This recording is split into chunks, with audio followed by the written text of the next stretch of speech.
I had a sense early on of a lot of the sort of absurdity of schooling. And the work that I do today is focused on creating a world in which kids wake up in the middle of the night with a burning desire to get back to school to continue working on something that matters to them, and their teachers wake up every morning and ask, how do I make this the best 7 hours of a kid's life?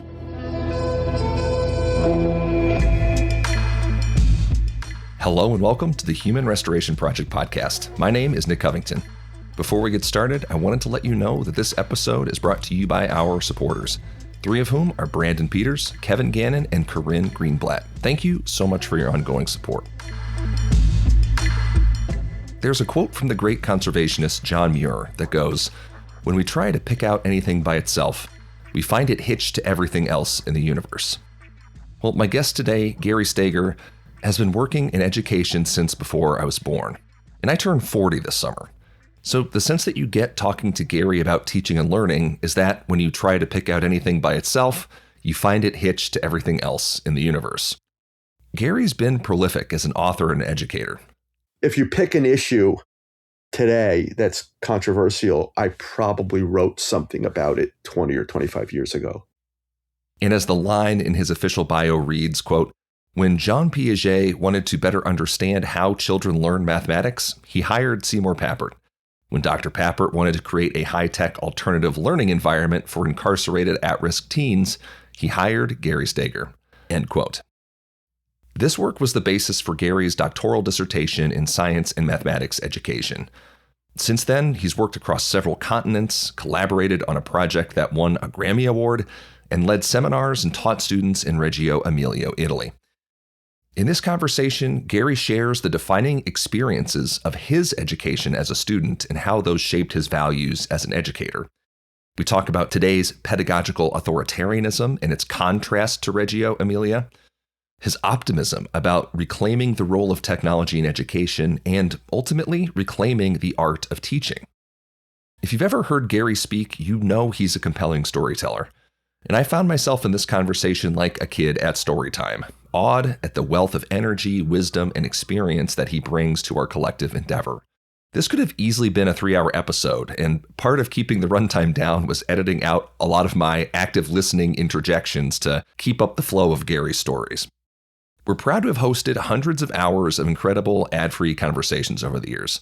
So if you haven't yet, consider liking and leaving a review in your podcast app to help us reach more listeners.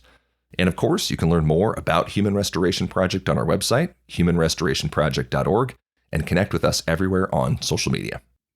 Yeah, it was among the most extraordinary weeks of my life. It was quite remarkable. 50 or 60 of the world's best jazz musicians in close quarters, hanging out and making music and sharing expertise and legends with one another. And it's I've learned as much from jazz musicians about learning as anyone else. And just seeing half dozen of the best pianists, for example, show up to see each other perform and to get, acknowledged by the person who's performing, and occasionally to share a stage with them. And, when the sort of vulgar external realities of it are that, it's 6 or 8 people competing for 1 or 2 jobs. But there's no sense that that's on, top of mind or even bottom of mind. It's about a higher calling. And watching, 80-year-old veterans get up at 9 o'clock in the morning to check out young people playing. And it's just, we could talk about some of this, but I feel sad for people who don't understand the level of complexity and sophistication and skill and beauty that they're engaged in, and despair for educators who have no idea what greatness looks like, sounds like, tastes like, and the metrics for success are all wrong. Do you approach this, Gary, not to interrupt that train of thought, but do you approach this, just a personal question, from the perspective as a musician or as an admirer, as like from what perspective are you approaching jazz as a passion of yours? I aspired to be a jazz musician until my conspicuous lack of talent caught up with me. And uh, Do you need that to be a jazz musician? hell yeah.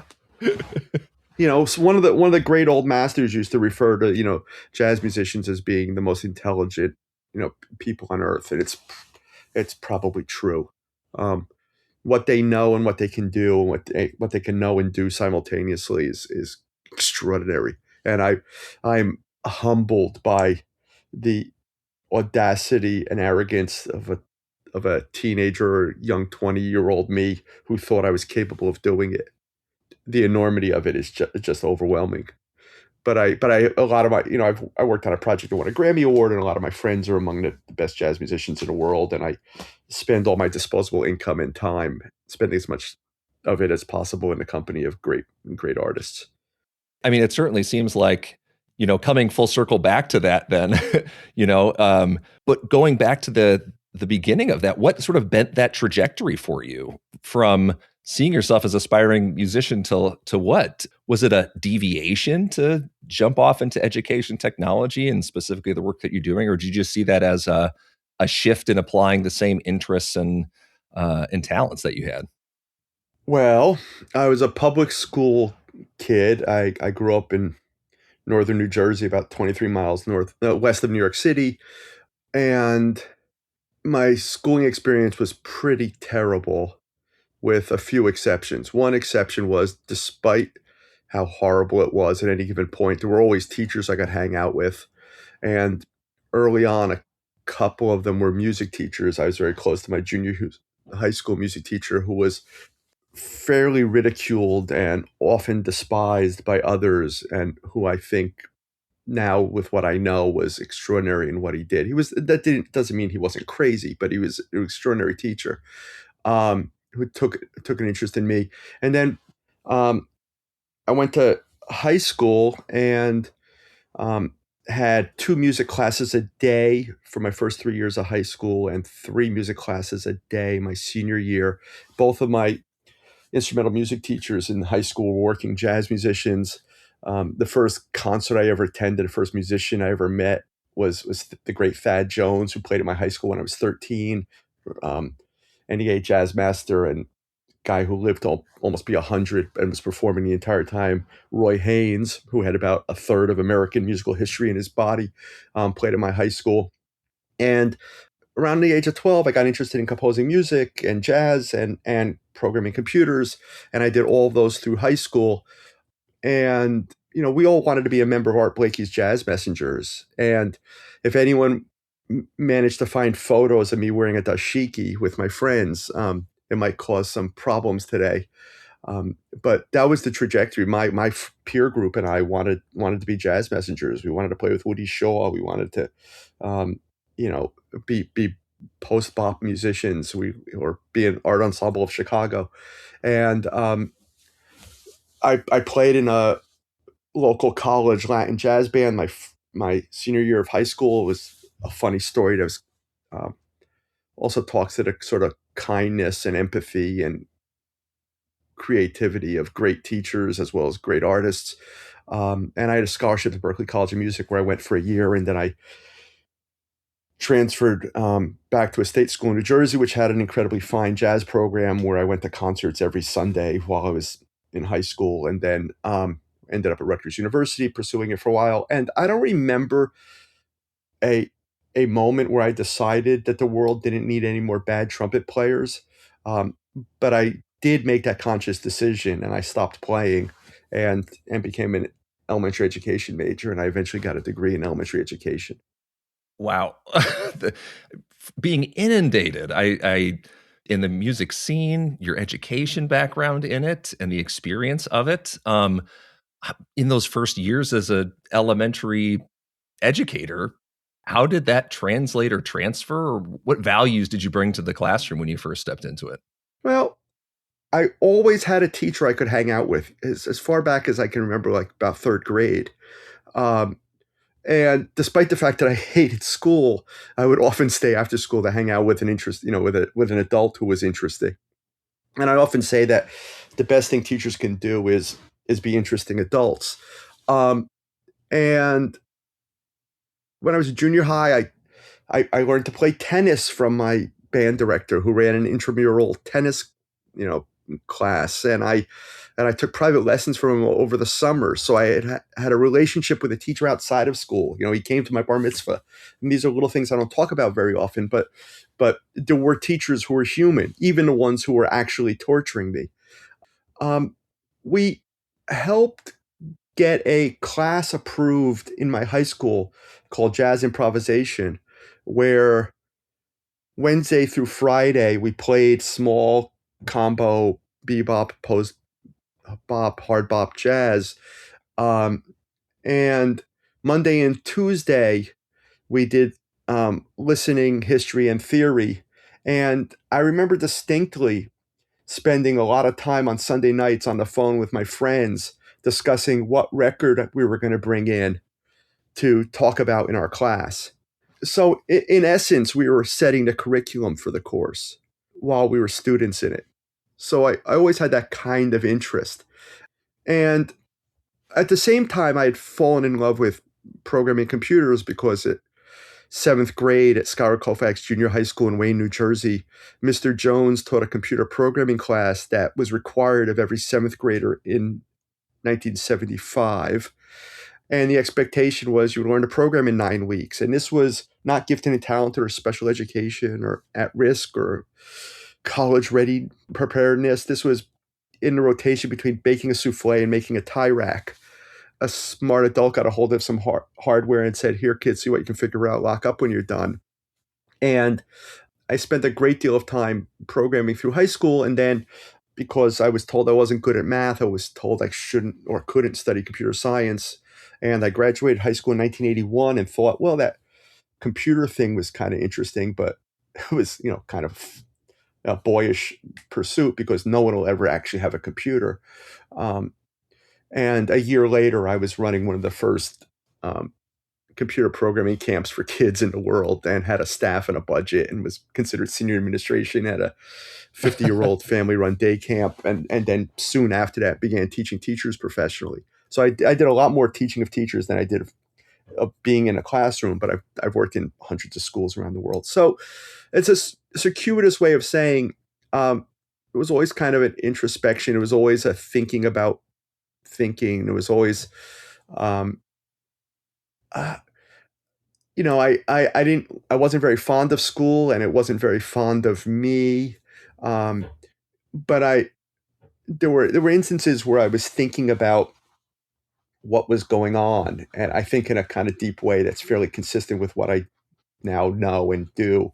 And I was never a grade grubber. I was, even someone, if I'm in that club, I'll play by its rules. So I always sort of had the attitude of, well, you've given me a dopey assignment and I've chosen not to do it. Now the ball's in your court. And if you fail me or whatever, then cool, that I've got a job to do, you've got a job to do. My job is to not memorize the Arbor Day poem. Your job is, whatever, Yeah. So, I mean, I had a second grade teacher who tied me in my chair with a jump rope. Oh my goodness. Yeah. I don't think that was traumatic as much as I was amused by it. And I'm not sure if it was directly related. I don't remember the sequence, but I do remember the satisfaction that came from organizing a boycott of reciting the Arbor Day poems, which caused the teacher to cry, which was probably mean of me at second grade, and was an unintended consequence. But I had a sense early on of a lot of the sort of absurdity of schooling. And the work that I do today is focused on creating a world in which kids wake up in the middle of the night with a burning desire to get back to school to continue working on something that matters to them. And their teachers wake up every morning and ask, how do I make this the best 7 hours of a kid's life? And I'm glad you brought things to the present day because I was hearing a lot of tension in what you were describing of your experience of school back in the 70s as seemingly a lot more freedom, less, the stakes seemed a lot lower. And at the same time, you had the experience of being tied to a chair or, how you've described teachers torturing you, maybe in other ways, or the arbitrariness of sort of adult authority in that context. I don't know if that's so much today, but I wonder if we could ping those two things off each other, just like where you see the state of education today compared to your own experiences, and how you see your work in there today, or what's missing from something today that was present back then that's gone today, or vice versa. What's here today that you're grateful for, that kids don't have to experience that you did when you were a kid?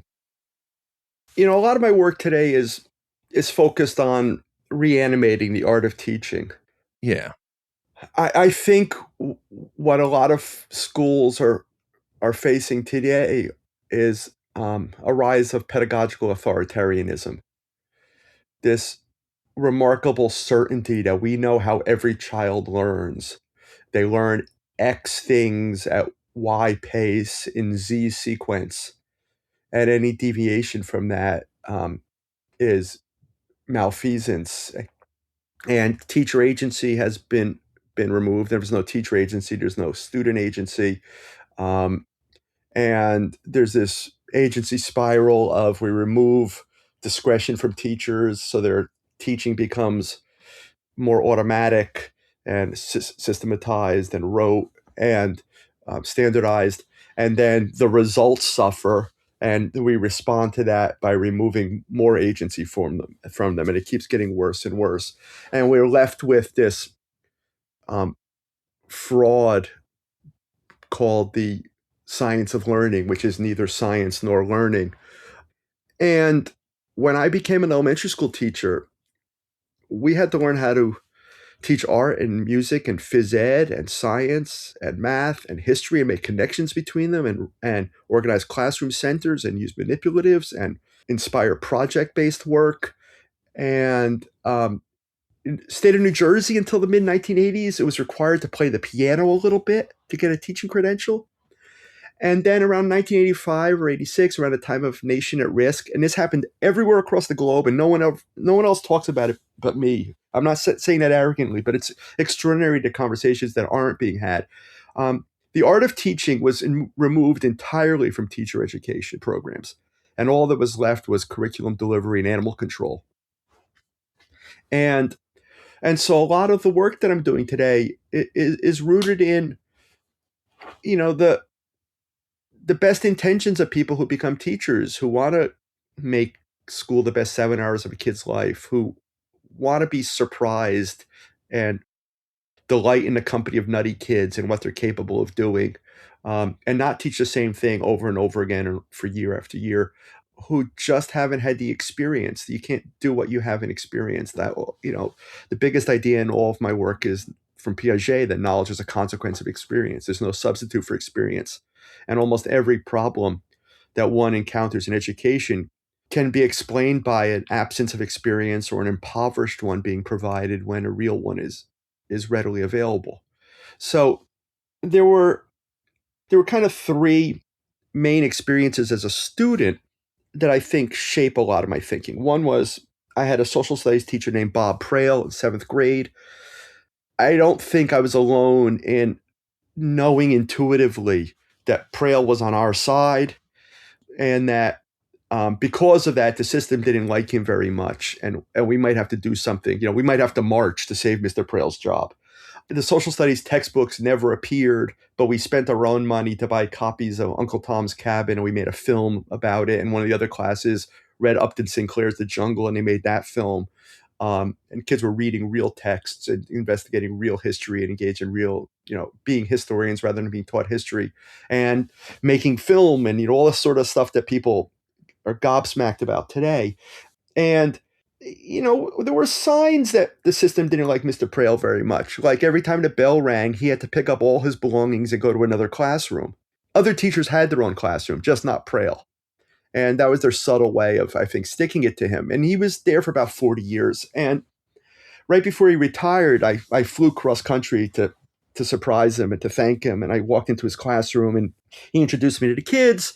And they were engaged in some really complex making of of marionettes, of superheroes who were in historical fiction that they were writing, and they were going to be presenting them at the local elementary school, and the kids were all heads down working collaboratively on these projects. And Prail interrupted the kids and said, "I'm really sorry to interrupt you, but I've got a problem." And the kids sort of sat up really quickly with their spines steady because Mr. Prail had a problem.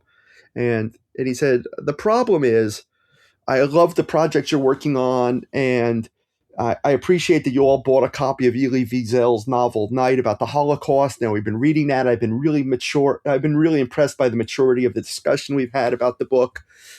But my problem is the district says I have to finish chapter 7 by the end of the week." And the kids were listening attentively, and he said, "So what I've decided to do is I'm going to give you an enhanced study guide for the chapter." And one of the little girls earnestly raised her hand and asked, "What's an enhanced study guide, Mr. Prail?" And he said, "Well, if you remember in chapter 6, I gave you a study guide which had all the questions that were going to be on the test. The enhanced study guide has all the questions and all the answers." And then the kids went back to working on their projects. There wasn't even a snicker. And I get choked up thinking about this. I can't help but think that sometime 20, 30, 40 years down the road, when one of these kids is confronting some challenge that they were otherwise unprepared to handle, that they'll remember there was some adult who was willing to put their needs and talents and expectations and interests ahead of some arbitrary list of nonsense. The second experience was in fourth grade. The child study team evaluated me and called my parents in and said, "Get him out of here." That was the official recommendation. Yeah. I mean, that was kind of what they can do that. I guess I'm flabbergasted. Like, I don't know what to say about that. Well, that was the IEP. Oh, okay. Get him out of here. Yeah. Among other things, I had realized at that age that if you painted everything black, you could get the child study team to come in and evaluate you on a regular basis. Okay. And so I stayed in the school anyway. And I should say, as an aside, and I can't find any evidence to prove any of this, but I know it in my bones. The school district I grew up in had an open education project going on in the mid-'70s, allegedly studied by the Rand Corporation. And I can't get any of that data. I've tried. There's no record of any of it ever happening. And about half let's say there were 10 elementary schools in the town. Half of them were open plan, and the other half were traditional. I, unfortunately, was in a school that wasn't open classroom. And the teachers and the notion that open education failed is as preposterous as whole language failed, because teachers never even got the memos it had begun. And it apparently keeps failing because California banned it by law in 1997, but it continues to be blamed for any real or perceived failure of literacy instruction. Be that as it may, if it failed at all, which I don't think it did, because I knew one of the administrators in the district well into my adulthood who was still mad about what a success it was and how nobody took it seriously. But it failed because a rational system would have said, we would like teachers in the school district who are inclined to teach in an open project-based fashion to put their hand up, and we'll assign you to those 5 schools. And the rest of you who don't want to teach that way can be in the other 5 schools. So the project, the kids were there because that's where their house was, and the teachers were there because that's where their parking space was. And it blows my mind to this day that it never occurred to a single adult that I could have gone a quarter of a mile in the other direction to a school in the same school district where I might have thrived, right? So, and you see examples of that, when we pilot things, it's often that stupid in its execution. My guess is, like I said, if you had let people decide where they wanted to teach and how they wanted to teach, it probably would have worked out better for everybody. But fast forward a little bit. 6th grade, I apparently take some standardized test. I do well in math. They invite me to be part of something called Unified Math, which came out of the new math of the 60s. And the general idea was there wouldn't be algebra, geometry, algebra 2, trig, everything would be mixed together, and it'd have some more modern mathematics mixed in, it'd be integrated, and you'd go really fast. And he would be in this cohort of kids, this class of kids through 12th grade. So by the end of 8th grade, I hated math. Math hated me. The teacher really hated me. And by 9th grade, I had dropped out of unified math and I was in the next to lowest algebra section. And in 10th grade, I typed my math notebook because the legibility of your notebook was more important than actually having mathematical ability. But of course, I submitted it with a preamble about this was an asinine exercise, and if it amused the teacher, God bless her. God bless her. Eighth grade Thomas Jefferson over here writing the. Yeah, it was 10th grade by that point, but yeah. 10th grade, yeah. And then 12th grade, I took a class called Math for Liberal Arts, which was essentially you're not good at this, but you're going to go to college, so you probably should get some more math. And I walked into the classroom, and the teacher, Ed O'Connor, opened with, "It's great to have you in this class. Let me see if I can teach you the stuff my colleagues were supposed to have covered." And I remember thinking, interesting. This guy's onto something. And then I looked around the room, Nick, and I realized that a good 75% of the kids who were in the Math for Dummies class with me had started in unified math. They were the gifted mathematicians. And to this day, I wonder if any adults ever noticed that the fastest way to the bottom was from the top. I should also say that about 18 months after I graduated high school, I started substitute teaching in the district where I was a student. And I think that being a substitute teacher is good preparation for for people becoming teachers as well. Unfortunately, in some states now you have to have a PhD or something to be a substitute teacher. Even as they run into sub shortages and everything. Oh, right, else. Of course. Yeah. I was making $34 a day pre-tax, and I was doing it. And being a bloke, I got wood shop. I never got a nice substitute assignment ever.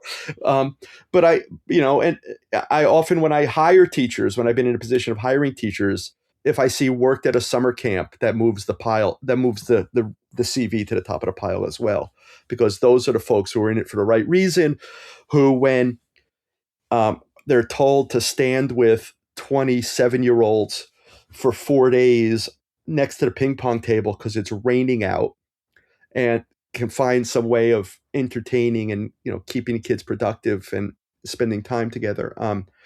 I think those skills are important too, and probably more important than a lot of what goes into the formal teacher education these days. So there was sort of advocacy. There was recognizing that there were teachers who were speaking truth to power. There were the sort of obliviousness of the system to what was actually happening that made me sort of think harder about alternatives. And the work that I did at 19 years old, running programming classes for kids, is remarkably similar to the work that I do today. That doesn't mean along the way I didn't get to work with all my heroes who have shaped and influenced my thinking and sharpened my skill. But I think my intuitions about teaching and learning were pretty good from the beginning. And if you pick an issue today that's controversial, I probably wrote something about it 20 or 25 years ago. That is the honest truth. that is. And by the way, and that's neither arrogant nor beneficial to my career. Because it comes off as kind of you're a smart ass or something, know it all, or kind of the same reaction that a lot of teachers gave you in elementary school. One thing, Gary, that's really resonating, you had mentioned Piaget and learning from experience, is just, what was the last 20 minutes of this conversation, if not, right, a huge explanatory power for shaping your worldview about teaching and learning, the role of education, pedagogy, et cetera. And I'm wondering, just to bring a couple of threads in here, you had mentioned also that pedagogical authoritarianism. Well, you're also huge in Reggio Emilia, and you have real close connections to the community there and to the late Carlina Rinaldi as well.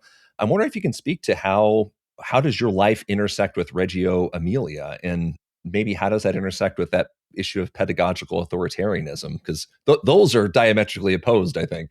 Well, the pedagogical authoritarianism is this notion of everyone learns the same way. We know what it is. We know what it should be. We know what the content should be. We know the sequence it should be at a pace, which is just preposterous. It's delusional at best. And it's cruel. And anyone who believes that needs to be able to explain to me my 7-year-old granddaughter's postdoc and Disney princesses. Kids know all sorts of things and can learn all sorts of things. And we say simultaneously that, oh, these kids know so much more about X than we do, and then build an entire system based on deficits, real or imagined. Now, saying that I'm big in Reggio Emilia will get me in trouble in Reggio Emilia. But I I will say understand. I will say that I'm a great admirer of the educators of Reggio Emilia, and I'm a great admirer and student of what they've accomplished over the past 6 or 8 decades. I knew about the Reggio Emilia approach, oh, at least 25 years ago. My daughter attended a Reggio inspired school for a year or two in middle school. Um, but I knew a little bit about the work before that. And about 15, 16 years ago, I went on a study tour to Reggio myself, like everything else I do at my own expense. I've been an educational entrepreneur for 44 years, which is fairly extraordinary and exhausting. And, so I've spent hundreds of thousands of dollars speaking at conferences. And I went to Reggio Emilia for the first time, and it was everything that I thought it would be. Oh, and I'll tell you how I met Carlo Rinaldi. They run these study tours, which is their way of managing the world's interest in what they do. And a lot of people see it as a money grab, and they ascribe sinister motives to how carefully the folks in Reggio package their openness to the world. But it's really because they would love for the world to leave them alone. Nothing would make them happier than if they could just focus on the children in their community. But they feel an obligation, a responsibility to share what they know with the world. So they run these study tours. And I went to one that was about applying the Reggio approach to older kids, because the schools of Reggio Emilia that you hear about are infant toddler centers and municipal preschools serving kids from 0 to 6 years old. And that's just an accident of bureaucracy. That at 6 years old, kids either go to public school or schools run by the Catholic Church, neither of which are particularly good. And the municipality, coming out of World War II, wanted to rebuild its community, and thought that the best way to do that was to focus on the education of young children, which was the only piece of the system that they could have complete control over. So they spend something like 18 or 20% of the municipal budget on the education of 50 or 60% of the um, eligible children. And and they believe that children are born with full rights of citizenship, and that they're competent, and that they learn through research in their world, and that the highest calling for teachers is to research the thinking of the children, to make their thinking visible, to understand the thinking of each kid, to make private thinking public. And so it's a lot of reflective practice, and there's remarkable beauty and subtlety and complexity to the work that they do, and they don't suffer fools gladly, and they take the brushstroke of a 1 year old like as seriously as cancer research. Um, and you see the work that the kids produce, and uh, it takes a while for you to believe that kids of that age are capable of doing such extraordinary things. So anyway, I was in Reggio for this study tour, and it was the first time they had done it around this theme, and it obviously was kind of raggedy. And but I was really committed to knowing as much as possible of what they did, and I had a great respect for it. And I could sit through bad presentations if there's going to be something that I can get out of it. And I knew that my friend and mentor and colleague Seymour Papert was fond of their work, and I was taking notes on my phone. So imagine this is, I don't even remember the year anymore. I'll say 16 years ago. Maybe it was 20, somewhere between 15 and 20 years ago. And I'm taking notes on my phone, And some other people had bailed out. They were going sightseeing because the lectures weren't very interesting. And so I think they had a sense something was going wrong. And I often joke, I love Italy and I spend as much time as humanly possible there. But a 4-hour lecture in Italy is literally just warming up. You've never met a population who can sit longer. So I was taking notes on my phone and I got a tap on my shoulder. And someone said, Carlo Rinaldi would like to speak to you in her office. I hadn't been sent to the office in a while. Yeah. And I shook hands with her and she said, have a seat. And I sat down and she started with, who are you and why are you here? Right to the point. And I think I should tell you, I think they thought I was playing games on my phone. Because And at the time, it wasn't an accepted practice that people would be doing this. And so I told her who I was. And she, in an exasperated fashion, said, why didn't you tell us you were coming? And I said, well, I sent the bio that was required and the sack full of money. And she said, the greatest backhanded compliment I've ever received in my entire life. When people like you and Howard Gardner and Jerome Bruner come, you warn us. And she said, but they do the exact same classes you're doing. We just would have arranged some other stuff too. And then we spent this hour-long discussion that careened wildly between her pounding the desk and yelling things at me and snapping her fingers and demanding that her staff come in to hear what I had to say. That's a hell of an introduction. Yeah, and I'm up for it. I like a good argument, and I love it. And she said, Seymour Papert sat in the chair you're sitting in. I said, I'm aware of that. And she said, and I said, well, you showed this example of kids using a computer and they were creating an animation where they drew a butterfly and they were dragging it across the screen in PowerPoint. If they had programmed that in Logo, they would have developed all sorts of computational skills and sequencing and formal language, concretizing abstractions and measurement and directionality. And she said, Logo, that's for children. We don't use things that are just for children. And I said, you have smaller desks and she said, smaller, lower tables. And she said, yes, but adults have bigger tables. And I thought, oh, that's a good point. I said, well, I still use Logo.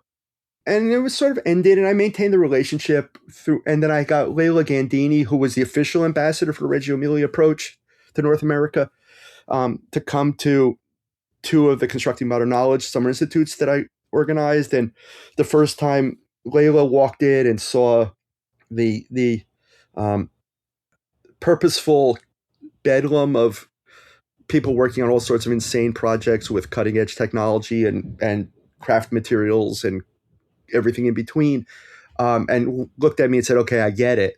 And then Carla came and spoke at CMK twice, and I made, I don't know, a dozen trips to Reggio Emilia, again at my own expense, never once in 15 years being allowed in a school when children were present, until one day they walked me in and handed me a class for the day, which was quite an honor and great fun. And then I convinced them to collaborate with us on leading an institute that I called the Language of Computation, Constructing Modern Knowledge in Reggio Emilia. We ran it in April of last year, and we're hosting another one this June. So that was a great honor and privilege of trying to bring my expertise and the things that I learned from Seymour Papert and my colleagues in the Logo community and progressive education from sort of this side of the pond with older children up through doctoral students, and share the program with their brilliant atelieristas and pedagogistas, and create an event where we can bring these worlds together in order to create a more expansive vision of what learning could be in the future. What I love about Reggio Emilia is a cross-pollination. You had mentioned, from this side of the globe, perhaps to the other. I think of the last great pedagogical movement out of the United States, maybe like John Dewey, in his travels around the world. And I think Reggio coming to the United States is a kind of a different cultural diffusion. Where do you see the United States? I guess, do you see any mainstream influence other than these these small pockets of call them progressive schools or Reggio inspired academies who borrow some of that visible learning, or they borrow some of these things. Do you see, I don't know, a dent at all in mainstream American pedagogy and schooling coming out of Reggio? They've got 60 years of experience to base this off of. Well, I don't want to be unfair to the United States. I don't think you have to go back. I don't think you have to go as far as Dewey.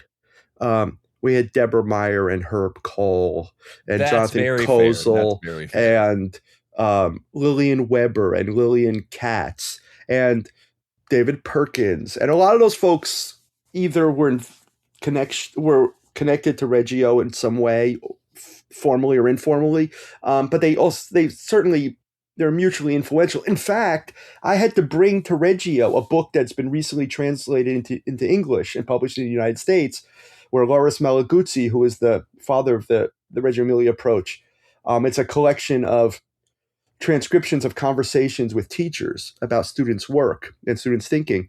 And there's an entire chapter where he's talking about children's work programming in the logo programming language. And I had to bring that to Reggio to show it to them because they had forgotten. And it was just an accident that someone published it in the U.S. in English. There's not even an Italian version of it. But that there were teachers in the 80s with Malaguzzi basically working with the materials that Seymour Papert had created. And I worked with Papert for 20 years and documented his last major institutional research project as the subject of my PhD. So, the opening education movement came out of the United States. I mean, there was what I regret is that when I got interested in educational computing, one of the major sources of attraction for me was that it was where the wisest, most radical, most socially conscious educators were. These are folks who came out of the civil rights movement and the anti-war movement and the women's movement. And that's no longer the case. But that spirit sort of lives on, I hope, in the work that I do. So, I mean, it's, and people often conflate or confuse Reggio with nuttier early childhood approaches and cults that are anti-modernity or technology, where everything must be made of wood, and the curriculum for 3-year-olds is German existentialism, and the Reggio folks explicitly say that it's irresponsible to build pens around children, that it's the responsibility of adults to find productive ways to engage children with their world. And so that's wholly consistent with my vision of using computers as intellectual laboratories and vehicles for self-expression that amplify the potential and the creativity of each child, that allows them to go further than we could have gone on our own. And so Malaguzzi has a famous poem called The 100 Languages of Children, which, to trivialize it, is basically that kids learn lots of things in lots of different ways and know stuff and can do things, and we should celebrate that. And one of the weaknesses in every progressive movement has been math.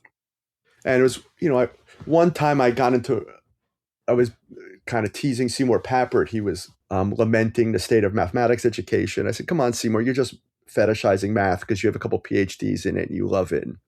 And he stomped his feet, said, no, no, no, no, no. And he rattled off 100 reasons why I was wrong and why the state of math education was so important. And I only remember one of them. And the one that stays with me is that regardless of how groovy, progressive, learner-centered, project-based, interdisciplinary, humane the school's approach is, or their attempted approach is, there's some part of the school day or week when coercion re-enters the system, and it's math class, and that coercion is ultimately corrosive to everything else you're trying to do. So, the Reggio folks, if you get them at the right moment, will tell you, yeah, math is a problem. And Deborah Meyer would tell you, yeah, math is a problem. And Ted Sizer would tell you math is a problem. And Dennis Littke would tell you math is a problem. And Papert used to argue that, we had the materials and the technology to teach macrame or social studies or language arts, through experience and stuff. And it wasn't until computers that you could be a mathematician in the spirit of what real mathematicians do, where you could democratize access to mathematical experiences. And not only democratize access to those experiences, but also be on the frontier of those fields. Because with a computer, with good software, and now with AI, 8-year-olds can be engaged in serious mathematical pursuits. So it's not just democratizing access to this lockbox of knowledge, but it's actually allowing kids to be mathematicians rather than being taught math. When what the progressives gave us up until then was ways to be historians without being taught history, by being writers without being taught grammar, right, that there were experiential ways to ignite the other disciplines. And now mathematics, narrowly and more broadly, I'm using the term computation, which Stephen Wolfram defines as the ability to communicate an idea to a reasonably intelligent computer to produce some sort of result. It is really possible, and that's hugely exciting to me. And of course, everyone else talking about computers in schools and technology in schools is going in the exact opposite direction. I'm so glad you mentioned that, because I was going to toss that in there and say your technological optimism about, say, bringing experiential math through computing and through technology is really counter to a lot of anti-technology, anti-AI, for better or worse. But how do you navigate that? How do you see yourself navigating those tensions, Gary? Well, we used to have discussions about what computers in education were for, and those discussions don't even exist anymore. So now anything with a battery or a plug is roughly equivalent. And there are these zombie ideas like teaching machines and systems and assessment and giving the kid the next flashcard precisely after they based on their performance on the last flashcard. The sort of drill and practice, and these ideas have persisted for 50 years now or more. And that's where the big money has been. And by big money, I should say, and I always point out when I'm at an ed tech conference and people say, well, that exhibit hall is the problem. Look at all the money that's, like, the exhibit hall, all the companies in ed tech don't do the business of just sham wow, or the scrub daddy. It's a lot of people thinking they're like, they're Elon Musk, but it's really kind of peanuts. It's a rounding error. But it's where all the attention is, because it's this magic handful of beans that's perfect, because it plays into the cynicism towards the ability of teachers. Right? They're stupid anyway, so we replace it with machines. Um, and it's cheaper because we could replace it with machines.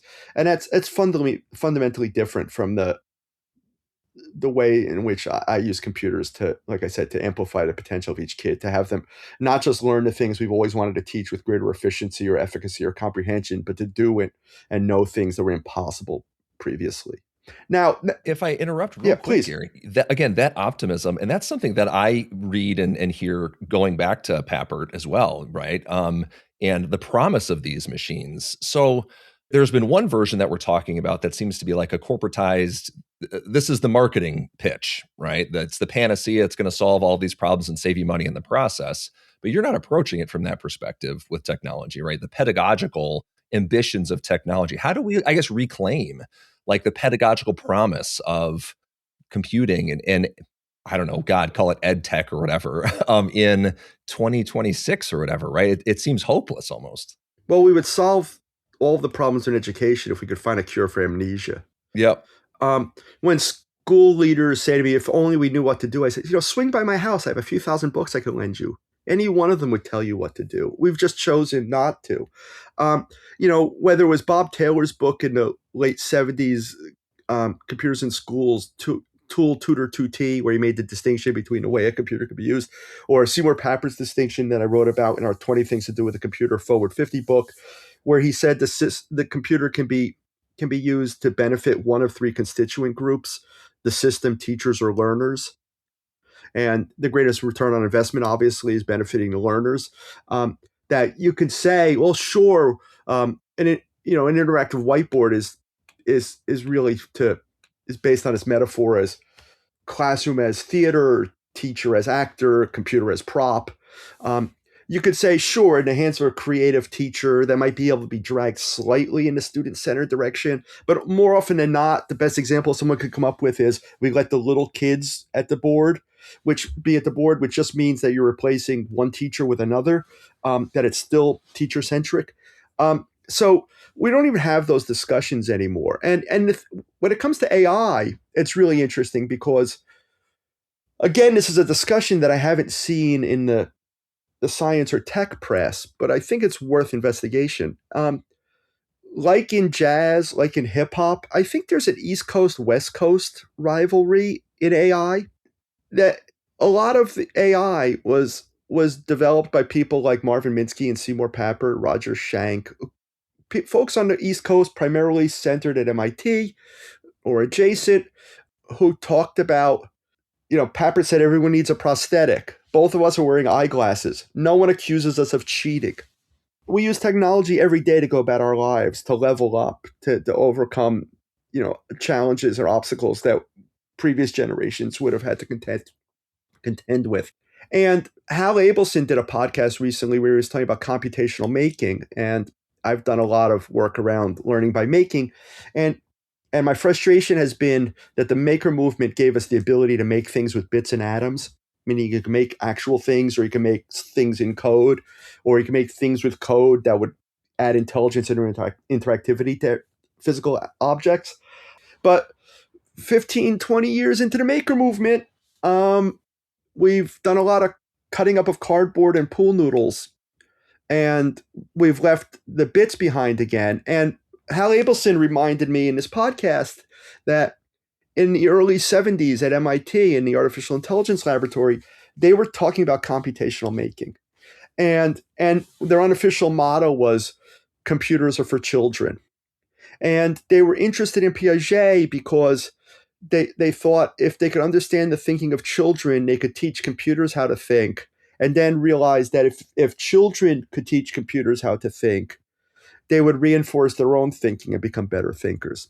That's a very different model of AI than what's coming out of Silicon Valley. This is the West Coast.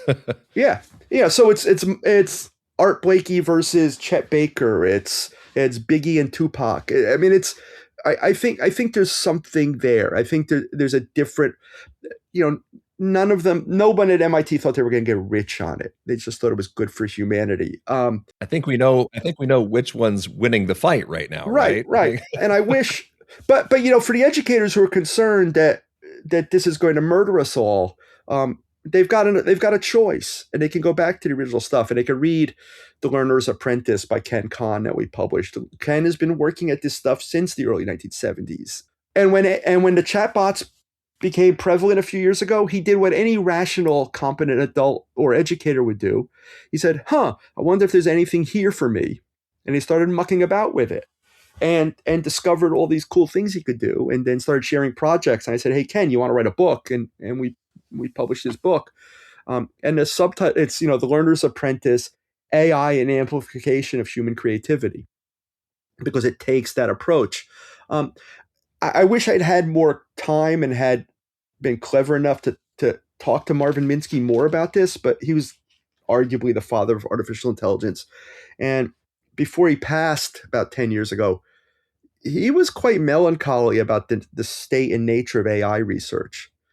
That he was saying things explicitly like, "What if the last 30 years of research has been wrong-headed, um, and directionally wrong, and saying all the best minds and research labs seem to be more concerned with a machine that could play Jeopardy or win at chess than to do anything useful."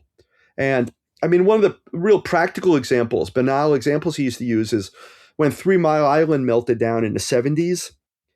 He wrote an article for Omni about how outrageous it was that there wasn't a robot smart enough to go into a nuclear power plant and turn a knob to and then Fukushima happened 30 years later, and there still wasn't a robot that could go in and turn a valve off.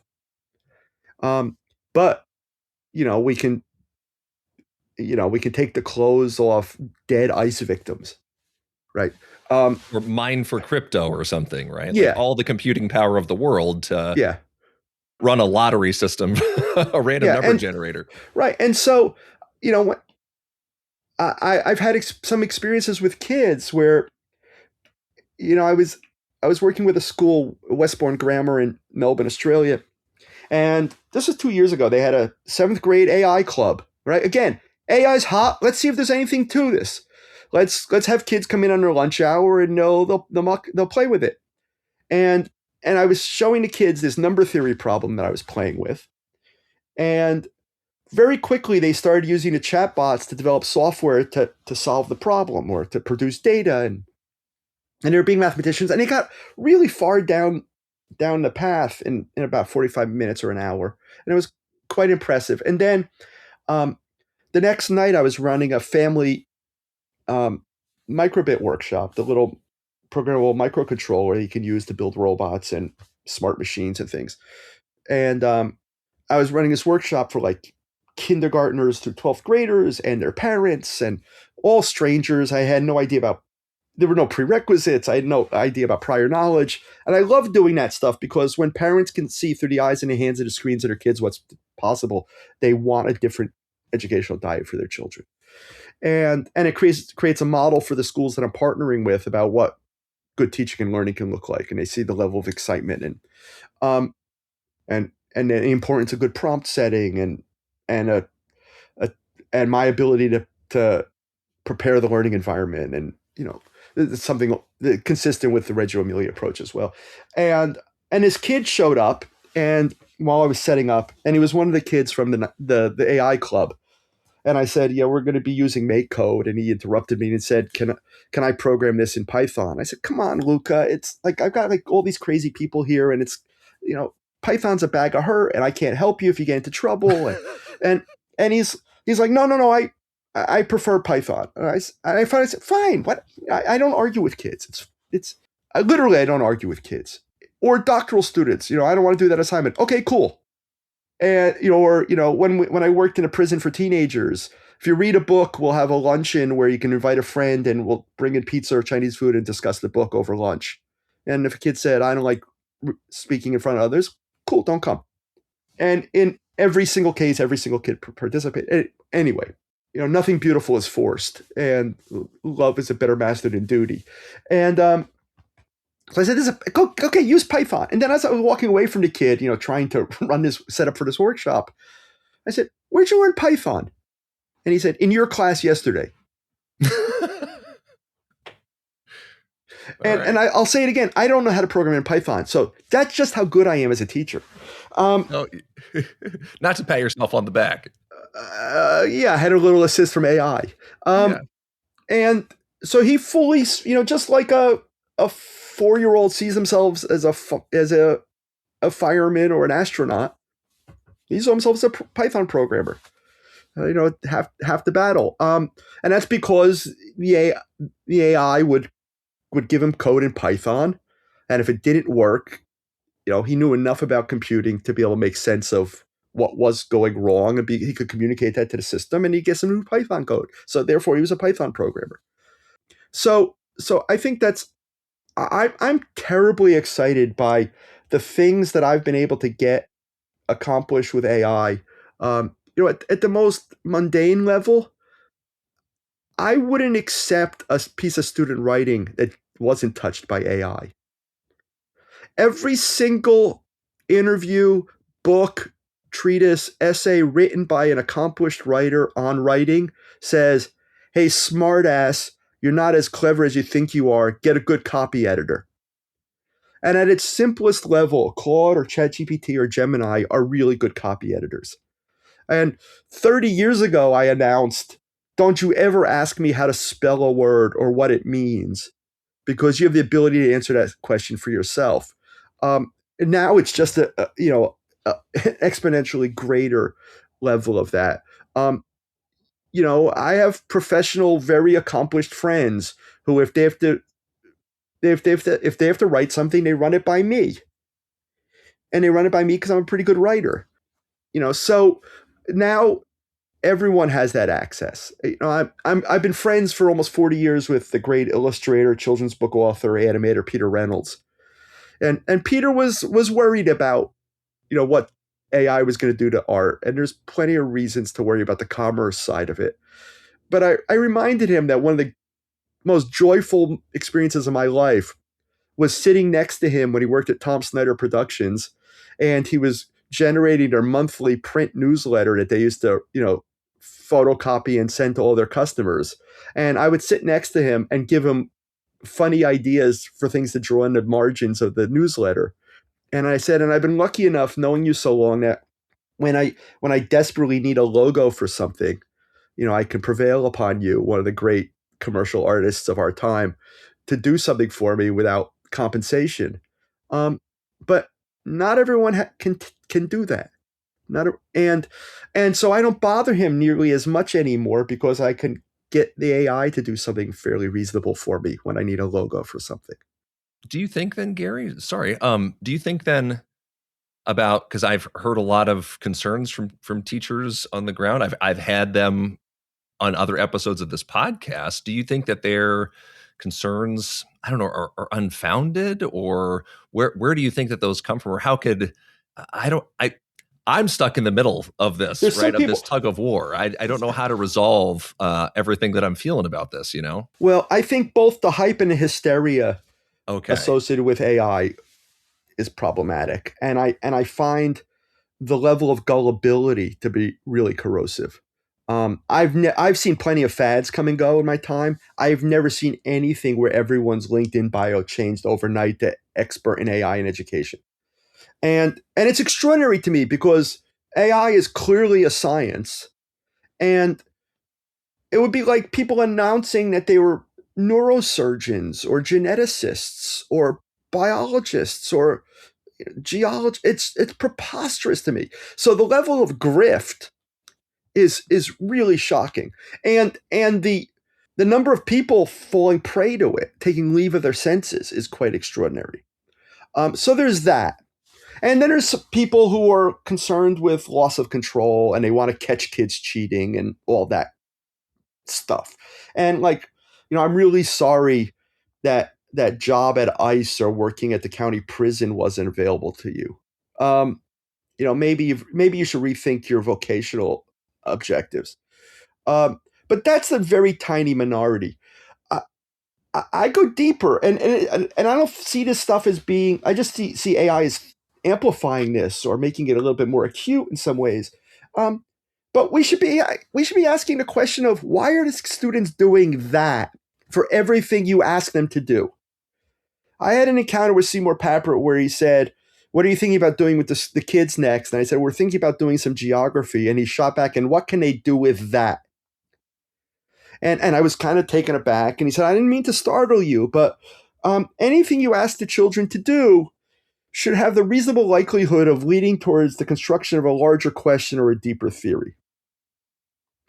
And so, if school is treating smaller people like answer dispensing ATMs, or the coursework is based on making them read something that's written at their readability level and then give you a 5-paragraph version of it in their own words, then that bullshit should have been questioned long ago. And if you make easy things simple to do, you make complexity possible. So I'm really sorry, but a lot of the stuff you've been asking kids to do was stupid to begin with. And if you have too many papers to grade, assign fewer papers. So there's this, everyone's sort of on this treadmill, and then something comes along that goes, oh well, wait, there's this free software that's really good at cranking out the nonsense that schools value. And then I think there's a darker problem at work, which is there's a lot of uncertainty and anxiety in the world, and children are bearing the brunt of it. That, and I don't think that's fair. I think that it's the results will be catastrophic. I think it should always be our role as adults to lower the level of antagonism between generations.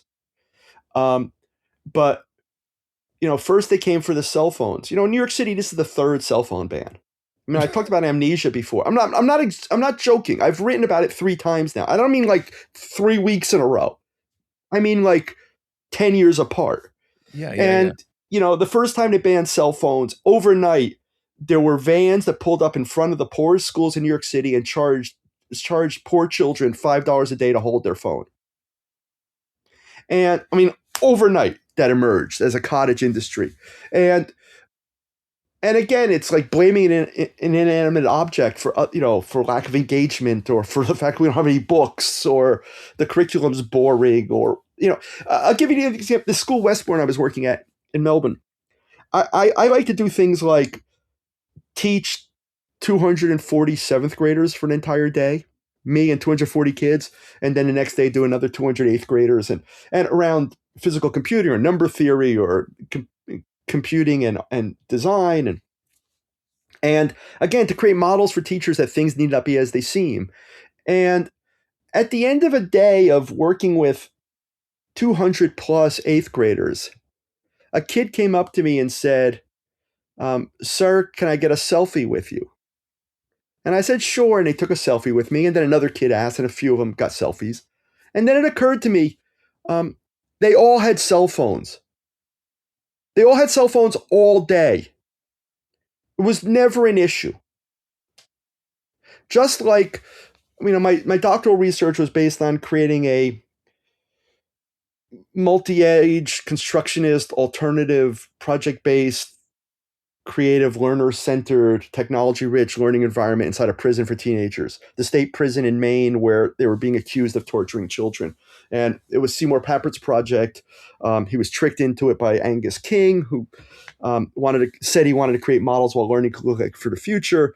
Papert said to me when we started, "Let's see if we can make something in this horrible place that the best private schools will be jealous of." And the kids were able to work 5 hours a day, uninterrupted, on personally meaningful projects, anything they were interested in, and we supported them. We had a good classroom library. We built a dark room. We had plenty of Lego, and every kid had their own computer. This is all leading to the one piece of data for my dissertation, which is in 3.5 years, we didn't have a single kid who had to leave the classroom for discipline reasons. We also had kids who hadn't been in school since 5th or 6th grade, who spent 3 months with us and went to university directly afterwards. But the discipline one is interesting because there are people now flying around the world running workshops on ruling the room, where they talk about using medieval practices to control your classroom. And the premier of the education minister of Ontario just went to England to visit some school where the headmistress beats children with a stick or something. And so we're in this tumultuous age where we think cruelty and deprivation and forced compliance of children is going to solve all of our problems. And I think it's a little bit of kind of Stockholm syndrome. Yeah, there's always been that irony that I've felt too with these cell phone bans, to think, again, name all the things that you just named about, the state of the world, the uncertainty, the stakes, the anxieties, and we think that is emanating from this device in the student's pocket, as opposed to living in the world and in the society as such as it is today. So we think taking that phone away without fixing all the other problems is going to alleviate that anxiety, without changing any other structure or practice of school, without providing any other structures or supports or changes of the society at large. No, and we don't even like, we've taken leave of our senses. Jonathan Haidt is a no-show business school professor. Who gives a shit what he thinks? Amen to that. It's remarkable to me. The latest hysteria about AI is an NPR story. These aren't even employees of NPR. They're freelancers. The woman who did the podcast attacking whole language has done unbelievable damage, and no one's questioned her credentials. I like NPR, but the journalism, there was no alternative perspective provided. And when Seymour Papert was helping the governor of Maine sell the idea of a laptop for every kid in Maine, And they didn't do all the things that I wanted them to do with them, and I wasn't they abandoned all the hard stuff that would have been better. But be that as it may, it was directionally correct. He said, I have a transcript of his speech. He basically said, so the question today in Maine is, why should every seventh grader have a laptop computer? And he said, because I have a laptop computer. And because I couldn't get half of the creative and intellectual work that I need to do done without it. And if you don't think the seventh graders are capable of being engaged in creative and intellectual work, then we have a different problem to solve. And, one of the laptop schools I worked at, I should say, by way of biography, is I was involved in leading professional development in the first schools in the world where every kid had a laptop. That was in 1990, so it's now 36 years ago. And the fact that we're still questioning whether kids should have access to something as ubiquitous as computers is preposterous to me. And it was never a computing project. It was always rooted in Dewey and Piaget and the progressives of blurring the artificial boundaries between subject areas, programming across the curriculum. We got hundreds of teachers in dozens of schools to teach in a profoundly different way, because when they saw what kids were capable of, they realized that their curriculum needed to change, and the structure and the furniture and the timetable and everything needed to become more learner-centered. So we've got doctoral dissertations that go back to the early 90s about the efficacy of this. We've got, I've archived all the original documents online. There's been books written about it. And yet we keep pretending that no one's done the work before. And I was at a conference recently where I found myself taking a picture of a slide during the presentation with my phone. And in a moment of self-awareness, I said, why are you doing that? You're never going to look at that picture. And what occurred to me was that was an act of curation. That it was me saying, hey, dummy, pay attention to this. It's worth thinking about. There's a million and one times a day where I use the phone. And I really think, there are people who want to yank this stuff out of kids' hands. You want to say to them, well, you first.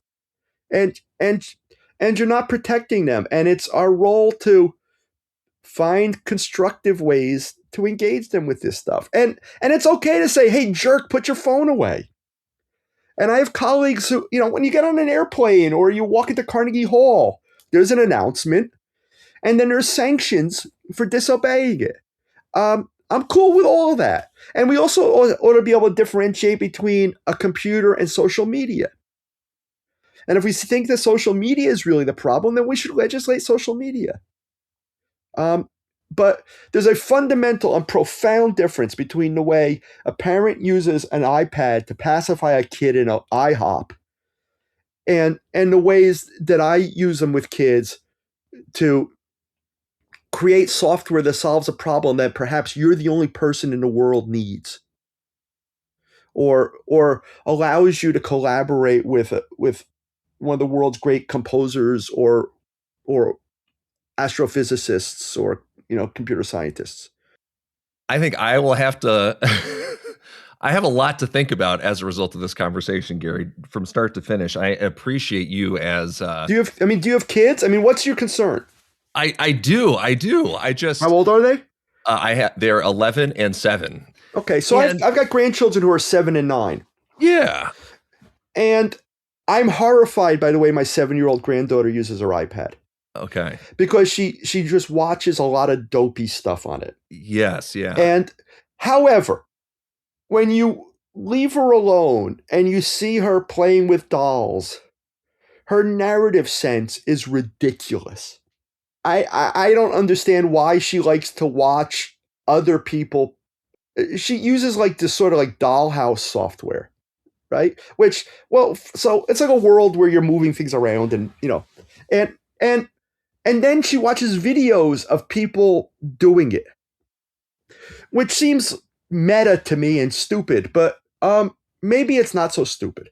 And I'll tell you, when they live in Shanghai, and when we didn't see them for 3 years because of the pandemic, if you had suggested taking their iPad away, I would have killed you.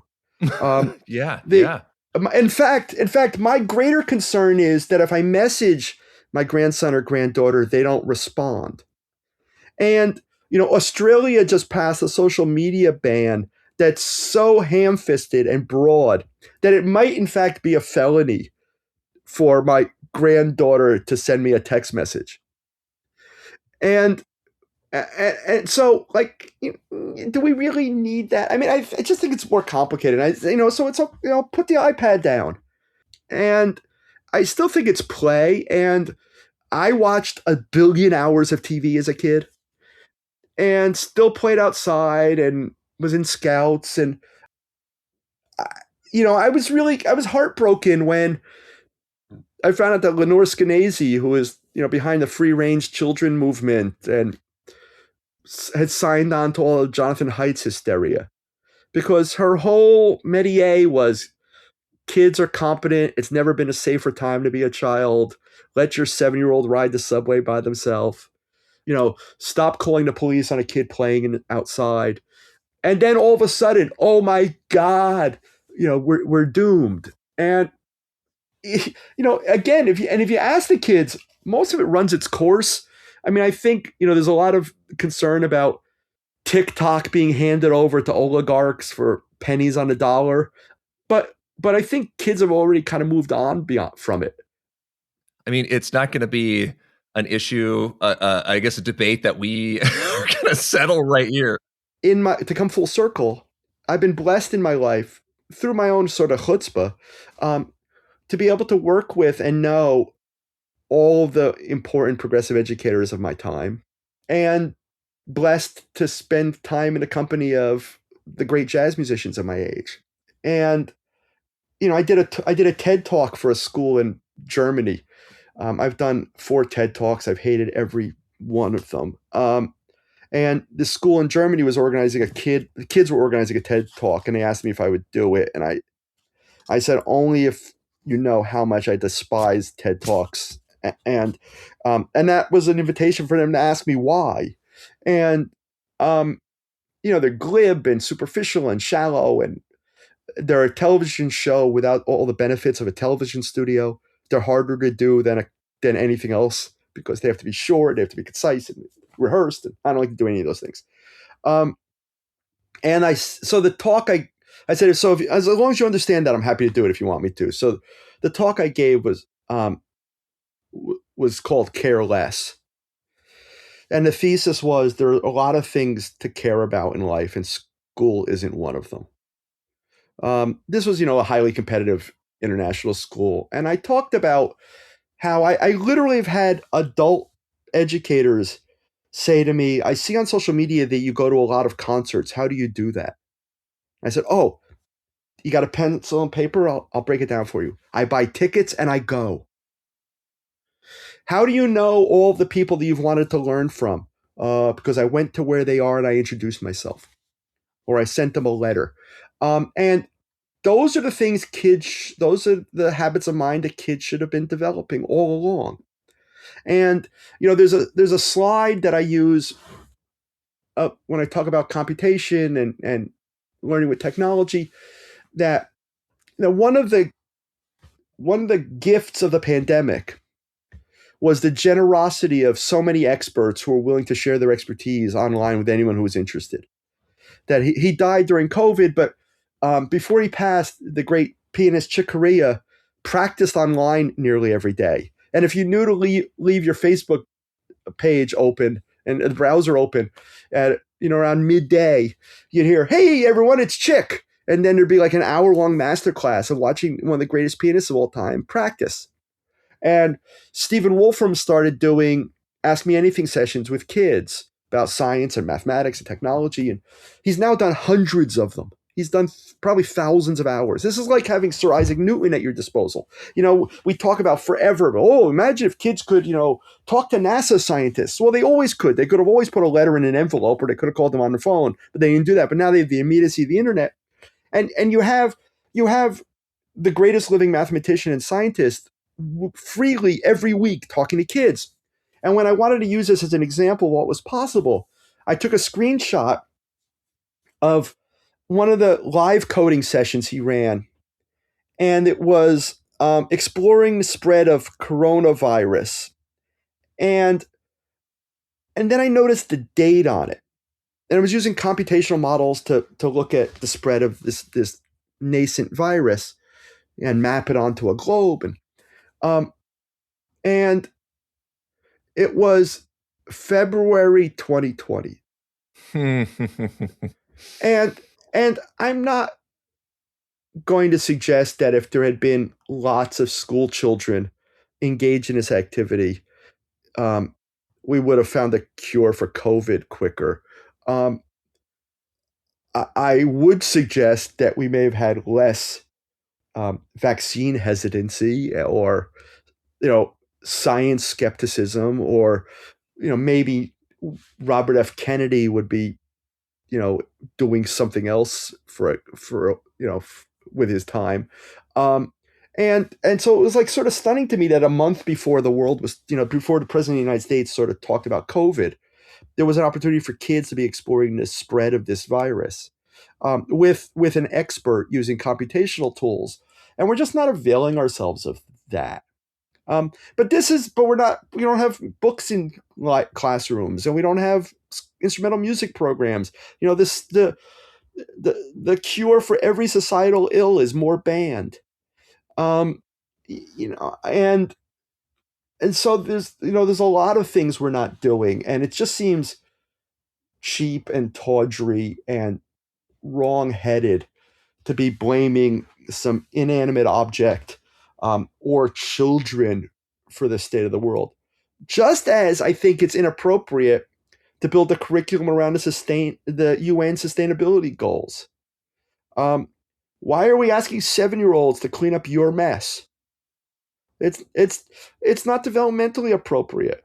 The Reggio Emilia educators say, if in a morning discussion on Monday the kids said they went to an amusement, they went to the park, and the teacher asks, you know um, could we make a park? And the kids say, yeah, we'll make a park for the birds who come to visit the school.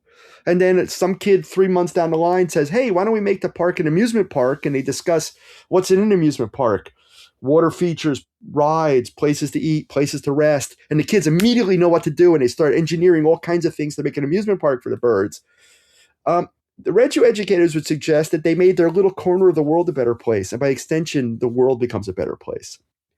Now, when I had someone ask me at a conference once, what do you think of preschoolers and community service? And I asked, what felony did they commit? Um, maybe they should be nice to one another and clean up after themselves.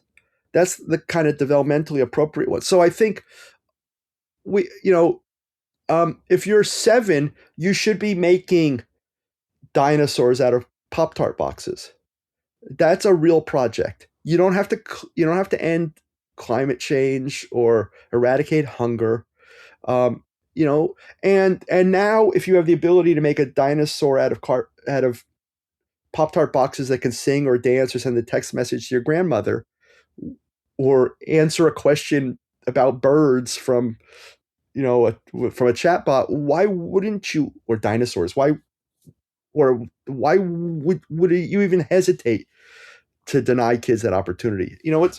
It's the punch a hippie syndrome. I don't know if you remember that term that came out of around the time of the Clinton campaign, with Sister Souljah moment, where he got street cred by beating up on a black activist. And um and and the punch a hippie theory is no politician ever pays a price for punching a hippie. And I think, sadly, no one pays a price for childhood deprivation. And it's I think the costs of this are going to be really high. And I think, to come back to something I said earlier, that we should find ways of lowering the level of antagonism between kids and teachers. And like I said, even in elementary school, there was always someone I could trust. There was always some teacher I could hang out with, some teacher who was interested in me, who I could have a relationship with as a fellow human. And if we're concerned about children having human relationships, we should do everything we can to make sure that they don't resent adults, and that they can collaborate and view them as peers, as opposed to what are we going to take next from them. Schools are banning watches, And then there's an article about how kids can't even tell time with an analog clock today. Who cares? And when I said who cares, you should have seen the fights about that. So how about witch burning or butter churning? One of the keys to the art of teaching is determining the acceptable level of opacity and transparency. Like, we could go to the beach right now. I'm 2 miles from the beach. We could go to the beach, collect sand, and eventually make a computer out of it. That's probably not a good use of our time. We'll just use the thing we're speaking on right now. And so we decided we'll stop at laptop. Laptop is a good level of opacity. We don't need to know how all of it works inside. Although having an understanding of it will allow you to do more stuff with the AI. And the idea that no one needs to program anymore are the words of people who mean it for other people's children, not their own, or who have never done it themselves. Because having those experiences actually allows you to get a lot more benefit from the AIs. But if so we should find ways to be more convivial, more congenial, more collegial. And I think collegial is a really important thing for teachers to think about. And it's a term that doesn't get used very often. Gary, I realize we could talk for we've been talking for 19 hours. And I think we could keep getting into every issue imaginable. The unfortunate reality is I have to go pick up my children from school very shortly. But I wanted to say, I think one thing I appreciate about your perspective that poses such a legitimate, I think, challenge to the presentism of now, right? We're so trapped in living right now, but what I respect about you so much is your experience and your huge depth of knowledge and that history that you bring with you too, the ways that we're thinking about these present issues, whether it be about any of the dozen things that we talked about, AI, pedagogy, modernity, the art of teaching, or anything else. I just find it really refreshing to take a step up in the 30,000 foot view and say, well, maybe the fight that we're having about AI isn't the fight about AI. It's just this slice of it right now. It's part of a 50-year conversation that we've been having about the shape of it. Or it's not about X, it's about this much broader view. And I think for listeners who, I've been a participant in this conversation. I'm feeling challenged, and I really appreciate that. And I hope that listeners leave feeling appropriately challenged, knowing that it comes from a huge depth of understanding, knowledge, and experience about everything that we're talking about here. So I just want to thank you for that time. Well, thank you for that. I think the dialogue's important. I went to a conference in 1985 and heard David Thornburg and a great friend Brian Silverman having an argument about Ada Lovelace, and I thought, man, I want to be like that. I want to talk to smart people. I want to be part of that. And I think the reason I don't like TED Talks is that they're monologues. Mm-hmm. And we should be having a lot more serious conversations, and our obligation as parents and educators, first and foremost, is to introduce children to things they don't yet know they love. That's a great place to end it. Thanks, Gary, for talking with me today. I hope you can turn this into something useful. Thank you again for listening to our podcast at Human Restoration Project. I hope this conversation leaves you inspired and ready to start making change. If you enjoyed listening, please consider leaving us a review on your favorite podcast player. Plus, find a whole host of free resources, writings, and other podcasts all for free on our website, humanrestorationproject.org. Thank you.